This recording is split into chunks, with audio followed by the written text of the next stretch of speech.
The autumn breeze rustled through the trees as two teenagers walked home from the local library, their backpacks heavy with books for their upcoming science project. The brother and sister pair had spent hours researching, and now the golden afternoon sun was casting long shadows across their peaceful suburban neighborhood. The kind of neighborhood where everyone knew each other, where lawn sprinklers created rainbows in the summer, and where kids could safely ride their bikes until dinner time. The brother, a tall high school junior wearing his debate team hoodie, was explaining something about quantum physics to his younger sister, a freshman who rolled her eyes but couldn't hide her interested smile. Their animated discussion about parallel universes echoed off the neat rows of colonial-style homes with perfectly manicured lawns. These were the same streets they'd grown up on, where they'd learned to ride bikes, where neighbors waved from their porches, and where they'd never felt out of place. Until today. The sudden screech of tires made them both jump. Two police cruisers pulled up sharply beside them, lights flashing but sirens silent. The teens froze mid-step, their conversation dying instantly.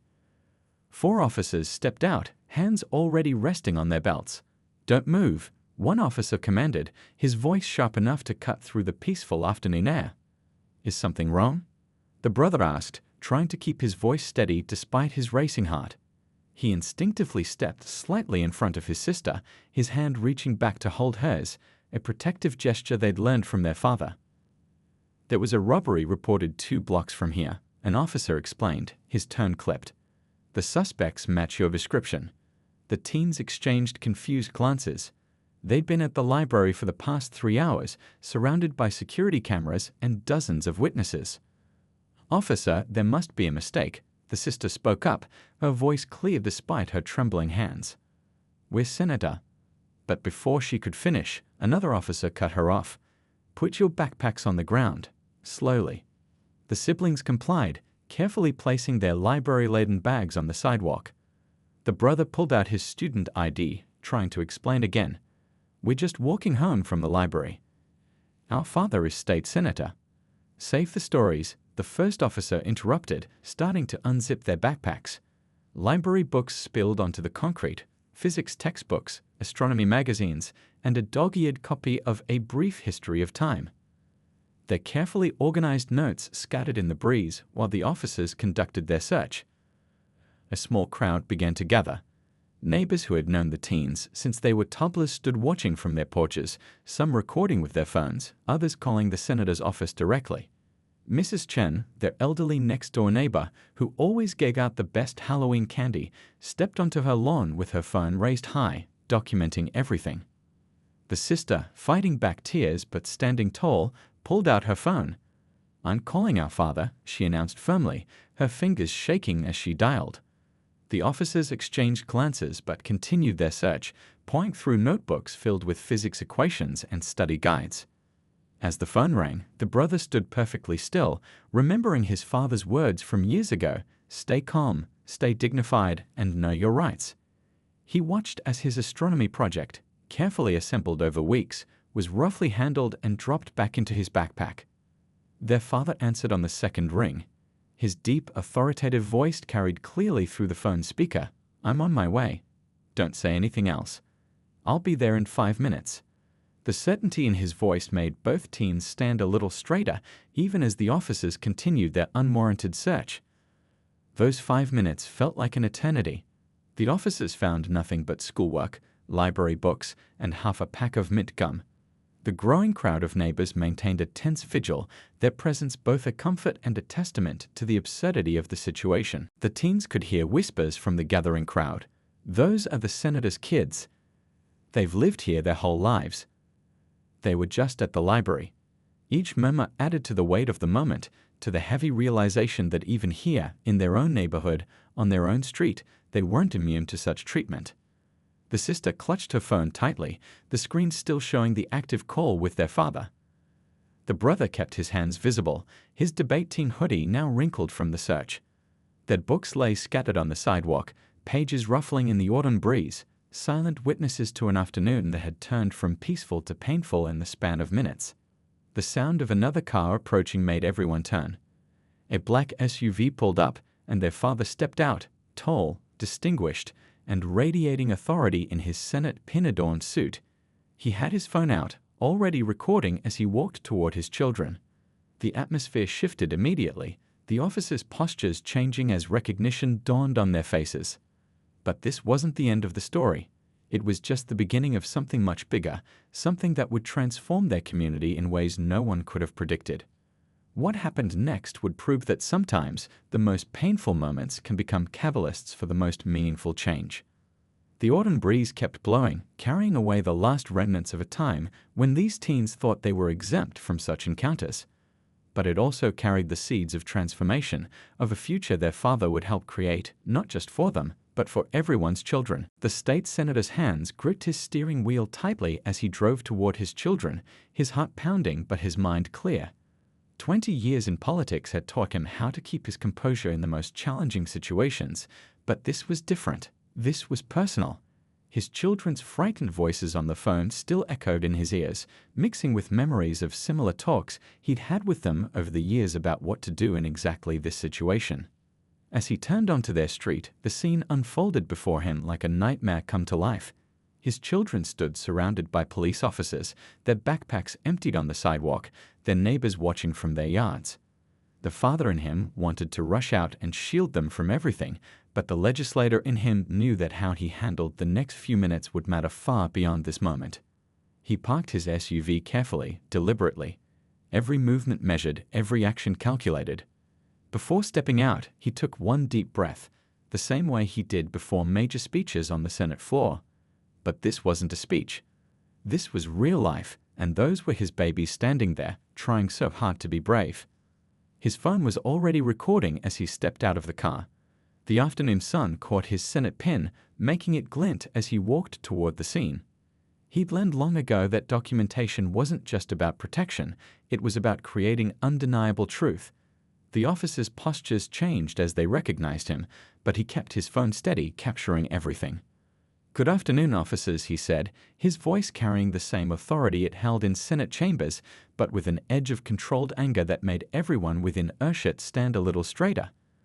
"I see you've met my children, who were walking home from the library." He emphasized the word library, letting it hang in the air like a challenge. His son still had his hands visible, exactly as they'd practiced.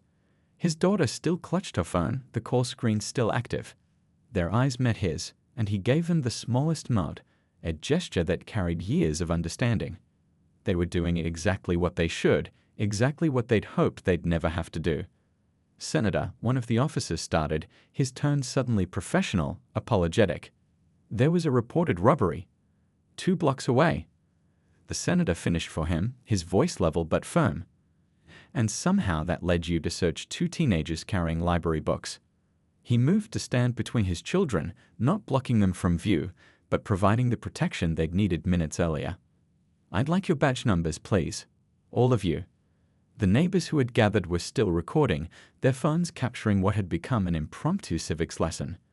Mrs. Chen from next door had moved closer, her presence a silent support system that spoke volumes about their tight-knit community. As the officers began providing their information, the senator noticed his daughter's hands were shaking. Without breaking his professional demeanor, he reached back and squeezed her hand, a father's touch saying everything words couldn't in that moment. His son stood tall beside them, chin up, exactly like they talked about, though his debate team hoodie couldn't hide his trembling shoulders. "We'll also need the incident number," the senator continued, his phone still recording. "And I'd like the name of your supervising officer." Each request was polite but firm, each word carefully chosen. This wasn't about anger, it was about accountability. One of the younger officers shifted uncomfortably, avoiding eye contact. The senator recognized that look. It was the same look he saw in junior legislators when they realized they'd backed the wrong position. But this wasn't about making anyone uncomfortable. This was about making sure this never happened again. He watched as they radioed in, as they gathered their equipment, as they prepared to leave. But before they could, he spoke again. "Officers, I'd like to schedule a meeting with your chief, not as a senator, but as a father. Because what happened here today, this needs to be addressed." The officers nodded, perhaps relieved that he wasn't immediately calling for their badges, perhaps worried that this measured response was more dangerous than an angry one. They were right to be concerned, because he wasn't planning on letting this go. but his response wouldn't be what they expected. As the police cruisers finally pulled away, the senator turned to his children. The politician facade melted away, replaced by pure fatherly concern. He hugged them both tightly, feeling their tension, their relief, their lingering fear. "You did good," he whispered. "You did everything right." Together, they began picking up the scattered books and papers. Neighbors came to help, each one offering quiet support, each one a witness to both the injustice and the dignity with which this family faced it. The senator watched as Mrs. Chen helped his daughter gather her physics notes, as Mr. Wilson from across the street helped his son reorganize his astronomy project. That evening, after the kids were safely home and the story was already spreading through social media, the senator sat in his home office. His phone hadn't stopped ringing, reporters, fellow legislators, community leaders. But he wasn't answering, not yet. First, he needed to plan. Because this wasn't going to be about revenge or public shaming. This was going to be about change, real, lasting change. He began typing an email to the police chief, scheduling that meeting. Then another to his legislative aide, requesting statistics on similar incidents. And finally, one to his old friend on the police force, asking for an honest conversation. As he worked, he could hear his children in the next room, their voices strong as they recounted the day's events to their mother. They were shaken but unbroken. And in that moment, he knew exactly what needed to happen next.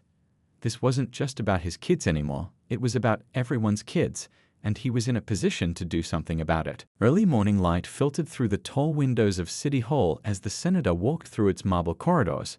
His footsteps echoed off the walls, matching the steady rhythm of his heartbeat. In his briefcase, he carried something more powerful than any legislative bill, truth captured in numbers, videos, and personal stories. The past week had been a blur of late nights and early mornings. While social media buzzed with video clips of the incident involving his children, he'd chosen a different path. Instead of fueling public outrage, he'd buried himself in research, working with his team to gather data that told a story bigger than one afternoon's injustice. The conference room door was already open when he arrived. Inside, the police chief sat with the mayor, both looking somewhat uncomfortable in their formal attire. The tension in the room was thick enough to touch, but the senator had spent 20 years turning tense rooms into places of progress. "Thank you for meeting with me," he began, setting his briefcase on the polished wooden table. "I appreciate you both taking the time." His voice carried no anger, no accusation, just the steady tone of someone ready to solve a problem. He pulled out his laptop, then a stack of folders color-coded by topic. The mayor leaned forward, curiosity replacing anxiety in his expression. The police chief's face remained neutral, but his eyes followed every movement. "Before we discuss what happened to my children," the senator said, opening the first folder, "I'd like to show you something." He spread out a series of graphs and charts, each telling part of a larger story. "These are incident reports from the past 5 years. My team has been analyzing patterns." The data showed what many in the community had felt but couldn't prove, a clear pattern of similar incidents, particularly in certain neighborhoods and with certain demographics. But instead of wielding these statistics like a weapon, the senator presented them as a starting point for change. "I'm not here to point fingers," he continued, noting how both officials relaxed slightly at these words. "I'm here because we have an opportunity. What happened to my kids? It shined a light on something that needs fixing. And we're all in positions to fix it." The police chief spoke up, his voice gruff but sincere. "Senator, about what happened." The senator raised his hand gently. "Chief, I know those officers aren't bad people. I believe they think they're doing their job. But that's exactly why we need to look at how that job is defined, trained for, and carried out." He clicked to a new slide on his laptop, showing successful community policing programs from other cities. "Look at what they've achieved in other places. Crime rates down, community trust up, officer satisfaction improved. We could do this here." The mayor leaned back in his chair, tapping his pen thoughtfully. "This would require significant resources." "It would," the senator agreed. "And I've already drafted a proposal for state-level funding." He pulled out another folder, this one containing budget projections and potential funding sources. 20 years of legislative experience had taught him to never present a problem without offering a solution. For the next 2 hours they talked, really talked. not as officials defending their territories, but as three people who had the power to make their community better. The senator shared stories he'd gathered from other families, stories that echoed what happened to his children, but hadn't made the news because those parents weren't state senators. The police chief, initially defensive, began opening up about challenges his officers faced: inadequate training, outdated procedures, community tensions that made everyone's job harder. The mayor, seeing an opportunity for positive change, started taking detailed notes. As morning turned to afternoon, the meeting transformed from a potential confrontation into a planning session. The senator's laptop screen now showed a shared document, filling with action items and commitments from all three leaders. "My children," the senator said softly during a brief pause, "they're strong. They'll be okay. But this isn't just about them anymore. It's about every child in this city who deserves to walk home from the library without fear. It's about every officer who deserves better tools and training to do their job right. It's about building the kind of community we all want to live in." The police chief nodded slowly, looking at a photo the senator had shared, not of the incident, but of his kids at a community cleanup day the previous month, working alongside some of the same officers who had stopped them. "We can do better," he said simply. The mayor stood up, straightening his tie. "I think we just took the first step toward doing better." He extended his hand to the senator. "Thank you for handling this the way you did. It would have been easier to just hold press conferences and demand resignations." The senator shook his hand, then the chief's. "Easy doesn't make change," he replied. "Real change comes from hard conversations and harder work. And gentlemen," he smiled slightly, gathering his materials, "we've got work to do." As he walked back through the marble corridors, his footsteps now had a different rhythm. The rhythm of progress, of promise, of possibility. His phone buzzed with a text from his daughter. How did it go? He typed back a simple response. "We're getting somewhere, real somewhere." Outside, the afternoon sun had burned away the morning clouds. The senator paused on the steps of City Hall, looking out over the city he'd sworn to serve. Sometimes the best way to use power wasn't to wield it like a sword, but to extend it like a bridge. Today, they'd started building that bridge. Tomorrow, they'd start crossing it. The coffee shop was nearly empty when the senator arrived at 6 a.m., just as the morning shift was beginning. Steam rose from his cup as he reviewed his notes from yesterday's meeting with the police chief and mayor. The quiet of early morning was his favorite time to think, to plan, to dream about what could be possible. The bell above the door chimed. Heavy boots stepped onto the worn wooden floor, and the senator looked up to see a group of police officers, still in uniform from their night shift. His hand instinctively tightened around his coffee cup, but their body language wasn't hostile. If anything, they looked nervous. Senator, the oldest of the group, spoke first, their silver hair pulled back in a tight bun, sergeant's stripes on her sleeve. "We heard about your meeting yesterday. We'd like to talk, if you have a minute." 25 years on the force had given her voice a quiet authority that matched his own. He gestured to the empty chairs at his table. "I have more than a minute." The officers pulled up seats, the legs scraping softly against the floor. The young barista brought over a fresh pot of coffee without being asked, sensing the importance of the moment. "What happened to your kids?" A younger officer began, his hands wrapped around his coffee cup. "It wasn't right. But it's not just about that one incident. There's more going on that you need to know." For the next hour, the senator listened as these officers shared their stories. They talked about outdated training that left them unprepared for real-world situations, about pressure to meet quotas that sometimes pushed them toward unnecessary stops, about wanting to build community trust but not having the tools or time to do it properly. The sergeant pulled out a worn notebook. "I've been keeping track," she said, flipping through pages of handwritten notes. Times when our procedures made situations worse instead of better. Officers who tried to suggest changes but weren't heard. Community programs that got cut due to budget issues. A third officer, who had been quiet until now, leaned forward. "We saw how you handled the situation with your kids," he said softly. "No press conferences, no angry demands. You came looking for real solutions. That's why we're here." The senator set down his coffee cup, now empty and cold. "You're taking a risk coming to me like this." The sergeant nodded. "We are. But something needs to change." and for the first time in my 25 years on the force, I think it actually might. More officers began arriving as the morning went on, some just stopping by briefly on their way home from shift, others settling in for longer conversations. Each one brought a piece of the puzzle, insights from the street level that no policy meeting could provide. One officer shared a story about a teenager he'd stopped last week, so scared that he could barely speak. "All I could think about was your son," he admitted. "How many other kids have we traumatized without even realizing it?" Another talked about community programs she'd tried to start. Basketball games with local kids, coffee meetings with neighborhood leaders, all shut down due to lack of funding or support. "We know what works," she said, spreading photos across the table. "We just need the backing to do it." The senator's notebook filled with page after page of notes. Ideas, suggestions, concerns, all from the people who lived this reality every day. This wasn't just about changing policies on paper. This was about transforming the entire relationship between police and community. By mid-morning, the coffee shop had filled with its regular customers who tried not to stare at the unusual gathering. The sight of a state senator and multiple police officers huddled in intense discussion was not something you saw every day. "We're not asking for a free pass," the sergeant said as the meeting wound down. "We're asking for a chance to do our jobs the right way, to be the kind of officers our community deserves." The senator looked around the table at these officers who had risked their careers to reach out. Who had chosen trust over fear, hope over defensiveness. "What you're suggesting won't be easy," he said.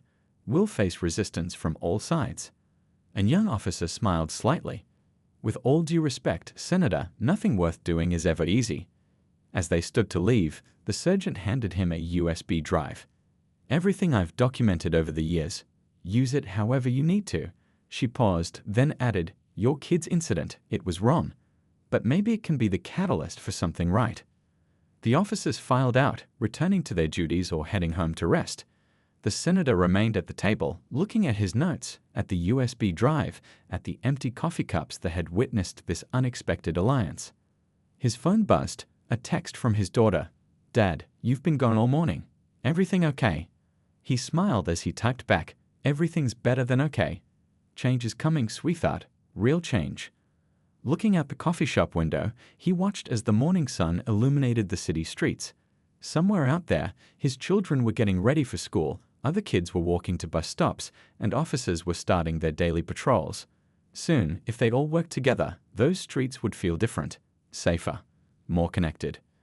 Because sometimes the best alliances come from the most unexpected places. And sometimes it takes a painful moment to bring people together who should have been working together all along. The conference room buzzed with an energy unlike anything the state capitol had seen before. Around the large oval table sat an unusual mix of people: veteran police officers, community leaders, civil rights attorneys, and local teenagers. At the head of the table, the senator stood before a whiteboard covered in ideas and suggestions, each one representing a piece of what could become groundbreaking legislation. "Okay," he said, capping his marker, "let's review what we've put together so far." His voice carried the excitement of someone who could see possibility taking shape. The past 3 weeks had been a whirlwind of meetings, research, and late-night drafting sessions, all leading to this moment. The sergeant who had first approached him at the coffee shop raised her hand. "The training reform section needs to be stronger," she said, flipping through her ever-present notebook. "We need to specify minimum hours for de-escalation training and cultural awareness programs." A high school student about the same age as the senator's son spoke up next. His voice was quiet but determined. "And we need to make sure officers spend time in our communities before they start patrolling them. Not just driving through, but really getting to know people." The senator nodded, adding both suggestions to the whiteboard. The bill they were crafting wasn't just another piece of legislation, it was a complete reimagining of how law enforcement could work. Every line had been written with input from both sides of the badge, every proposal tested against real-world experience. A community organizer stood up, pointing to a section of the draft. "This part about oversight, it's good, but we need to make sure the review board has real power. No more rubber stamp approvals." "Agreed," said one of the younger officers. "But we also need protection for officers who report problems. I've seen too many good cops stay quiet because they're afraid of retaliation." The senator's daughter, who had been quietly taking notes on her laptop, spoke up. What if we combined those ideas? Make the review board responsible for both oversight and whistleblower protection. Heads nodded around the table. This was how it had been going for weeks, each suggestion building on the last, each perspective adding depth to their understanding. The bill was growing into something none of them could have created alone. A civil rights attorney who had been reviewing the latest draft raised his hand. The language in Section 3 needs work. We want this to be legally sound, something that can withstand challenges. He started explaining the technical details, but the senator noticed some eyes glazing over. Let's take a break, he suggested. 10 minutes to stretch and refuel. As people moved toward the coffee and snacks at the back of the room, the senator watched the interactions with satisfaction. A veteran officer was showing a teenager pictures of a community garden project he'd started. Two community leaders were deep in conversation with a police lieutenant about youth programs. These were the connections that would make their reforms work. His son appeared at his elbow, holding out a fresh cup of coffee. Dad, this is really happening, isn't it? The senator smiled, taking the coffee. It is. But the hard part's still ahead. Getting this passed won't be easy. Nothing worth doing ever is, his son quoted, echoing the young officer's words from weeks ago. As the break ended and people returned to their seats, the senator felt a surge of pride. This wasn't just about writing a bill, it was about building bridges between people who should have been working together all along. All right, he called the room back to order. Let's talk about implementation. How do we make sure these changes stick? A police captain who had been skeptical at first, but had become one of their strongest supporters, stood up. We need to start with pilot programs. Show people that this works. I've already got volunteers from my precinct ready to test the new training protocols. And we've got community members ready to participate, added a local pastor.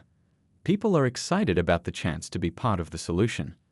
The teenager who had spoken earlier raised his hand again. What about school programs? Getting officers into schools not to police us, but to actually talk with us. The senator's daughter was already typing. We could create a youth advisory council, she suggested. Make sure young people have a permanent voice in how these programs develop. Hours passed as they refined the proposals. The whiteboard filled up, was erased, and filled again. Pizza was ordered as evening approached, but no one wanted to leave. They all felt the importance of what they were creating. Finally, close to midnight, the senator stepped back and looked at their work. The bill had grown from a simple reform proposal into a comprehensive plan for transformation. It wasn't just about preventing incidents like what happened to his kids, it was about building a new kind of relationship between police and community. I think we've got something here, he said quietly. The room fell silent, everyone looking at the stacks of papers and notebooks that represented weeks of collaborative work. The sergeant stood up, straightening her uniform. We're not done yet, she said, her voice firm. This is just the beginning. She was right. They had created a framework for change, but the real work would be in making it happen. Looking around the room at this unlikely coalition, officers and activists, teenagers and veterans, people who might never have met if not for one painful incident. The senator felt something he hadn't expected, hope. His phone buzzed with a text from his wife. Coming home soon. He typed back, just finished. We've got it. As people began gathering their things, making plans to meet again, the senator watched his children talking with officers and community leaders. 3 months ago, they had been afraid of these same uniforms. Now they were working together to make sure no other kids would have to feel that fear. Sometimes, he thought, the best changes come not from anger or fear, but from people willing to sit down together and do the hard work of finding solutions. And sometimes it takes a crisis to bring those people together. The real test would come tomorrow, when they began the process of turning these ideas into law. But for tonight in this room, they had already achieved something remarkable. They had shown that change was possible when people chose to work together instead of against each other. The high school gymnasium hummed with voices, a sound very different from the usual squeak of sneakers and bounce of basketballs. Tonight, the bleachers were filled with community members, and the basketball court had been transformed into a town hall space, with chairs arranged in a large circle rather than the usual rows facing forward. The senator's daughter stood at the microphone, her voice steady despite her racing heart. 6 months ago, my brother and I were stopped and searched on our way home from the library, she began. Today, I'm not here to talk about that incident. I'm here to talk about what we've built since then. Behind her, a screen showed photos from the past few months. Officers playing basketball with local kids, community members and police working together in neighborhood gardens, training sessions where officers and residents learned from each other. Each image told the story of walls coming down and bridges being built. In the front row, her father sat with the police chief, both men nodding encouragingly. The sergeant who had become a key ally in their reform efforts stood near the back, her silver hair catching the gymnasium lights. When we started these town halls, the teenager continued, people were angry, scared. Nobody trusted anybody. But look around this room now. The audience did, seeing familiar faces that had become friends over months of working together. This is what change looks like. A young officer stepped up to share the microphone. When I first joined the force, he said, I thought I knew what good policing meant. These past 6 months have taught me it's about more than just enforcing laws, it's about being part of a community. The senator watched as person after person stood to speak. A grandmother talked about how she used to hurry her grandkids inside when police cars drove by, but now they wave to officers they know by name. A shop owner described how community policing had transformed his neighborhood from a place of tension to one of cooperation. His son, who had been managing the presentation slides, clicked to show charts tracking the changes. Response times were down. Community trust ratings were up. Complaints had decreased while officer satisfaction had improved, but the numbers told only part of the story. The real transformation could be seen in the small moments. A teenager giving a fist bump to an officer who had become his mentor. An elderly resident sharing homemade cookies with the police who now regularly checked on her. Officers joining neighborhood cleanup days not because they had to, but because they wanted to. A community organizer who had initially been skeptical of the program stood up. I didn't believe this would work, she admitted. I thought it was just talk. But then I saw officers showing up at our events, not to police them, but to participate. I saw them listening to our concerns, making real changes. Now I'm a believer. The police chief took his turn at the microphone, his usual formal demeanor softened by months of community engagement. We're not just changing policies, he said. We're changing culture, both in our department and in our community. He described new training programs developed with community input, regular forums where residents and officers could voice concerns, and youth programs that built relationships before problems could start. But the most important change, he added, is in how we see each other. Not as opposing forces, but as partners in making our communities safer and stronger. The senator's daughter returned to the microphone, but before she could speak, a commotion near the door drew everyone's attention. A group of teenagers had arrived, the basketball team, still in their uniforms, fresh from an away game. Instead of leaving, they quietly filled the empty seats, eager to be part of this community conversation. She smiled at their arrival. This is exactly what we're talking about, she said. 6 months ago, those doors might have been locked during a meeting like this. Now they're open, and everyone is welcome. The next hour was filled with small group discussions, people moving between circles to share ideas and concerns. Officers sat with residents, teenagers with elders, everyone contributing to the ongoing conversation about their community's future. The senator watched as his children moved confidently through the crowd, no longer defined by what had happened to them, but by what they had helped create. His daughter was showing a group of younger kids how to use the new community feedback app they developed. His son was deep in conversation with officers about expanding the youth sports program. As the evening wound down, people lingered, reluctant to end these important conversations. The gymnasium that had once hosted tense confrontations now felt like a community living room, filled with the warm buzz of people working together. The sergeant approached the senator, her ever-present notebook in hand. Remember when we thought getting people to talk to each other would be the hardest part? She asked with a smile. He nodded, looking around at the scene before them. Turns out people just needed a reason to start, and a safe place to do it. And good leaders to show them how, she added. Outside, the evening was settling in, but the parking lot was full of people still talking, making plans, strengthening the connections that had grown over these months. Cars with police logos were parked next to family minivans, no tension, no fear, just neighbors heading home from another community gathering. The senator's family walked to their car together, tired but satisfied. His daughter was already planning the next youth council meeting.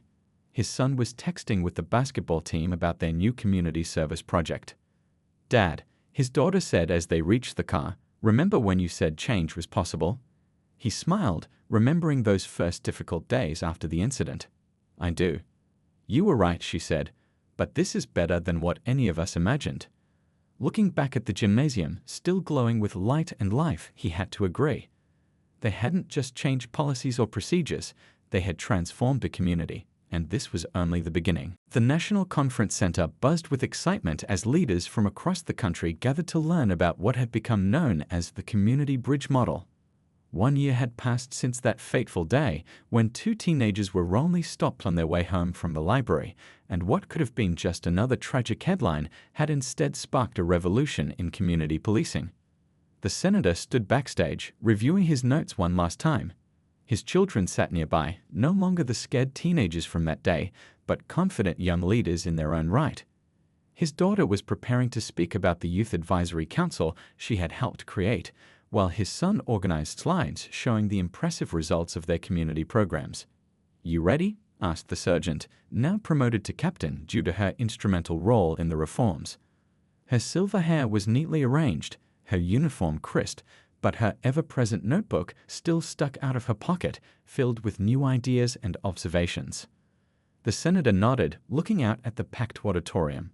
Police chiefs, mayors, community leaders, and activists from cities across the nation had come to learn how one community had transformed crisis into opportunity. But more importantly, they had come to learn how to do it themselves. As he stepped onto the stage, the senator saw faces filled with hope and skepticism, curiosity and concern. He understood those expressions. He'd seen them in his own community a year ago. But now he had something more than just promises to offer. He had proof. 1 year ago, he began, his voice carrying to every corner of the room, "My children were wrongly stopped and searched by police officers." It was the kind of incident we've all seen too many times, the kind that usually ends in anger, protests, and nothing really changing. The screen behind him showed pictures from that day, then shifted to images of the transformation that followed. But our community chose a different path, not because we're special, but because we were tired. Tired of the same cycle of incident, outrage, and inaction. We decided to try something new. We decided to work together. His daughter took the stage next, her voice strong as she described the youth programs they had developed. "We created spaces where young people could talk honestly with officers," she explained.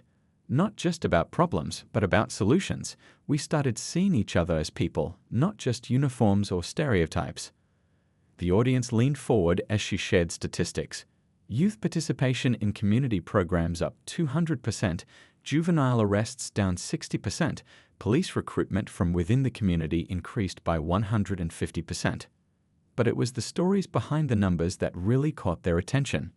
She told them about the former gang member who now worked with officers to mentor at-risk kids, about the police athletic league that had expanded from basketball to include tutoring and job training, about the community feedback app that had turned complaints into conversations. The captain stepped up next, sharing the law enforcement perspective. "Officers were skeptical at first," she admitted. "Change is hard, especially when you've been doing things the same way for decades. But once we saw the results, lower stress levels, higher job satisfaction, real community support, even the biggest doubters came around." Throughout the day, different members of their community took turns sharing their experiences. The police chief discussed how they had restructured training and evaluation systems. Community leaders explained how they had rebuilt trust through transparency and consistent engagement. Youth council members demonstrated their peer mediation programs. During the breaks, the senator watched as leaders from other cities huddled in small groups, already beginning to adapt these ideas to their own communities.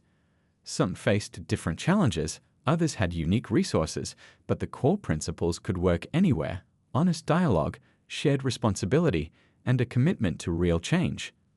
His son handled the afternoon breakout session, showing other young people how to start similar programs in their cities. The key, he told them, is to stop waiting for adults to fix everything. We have to be part of the solution. As the conference drew to a close, the questions from the audience showed how far they'd come. Not will this work, but how soon can we start? Not who will pay for it, but how can we get everyone involved?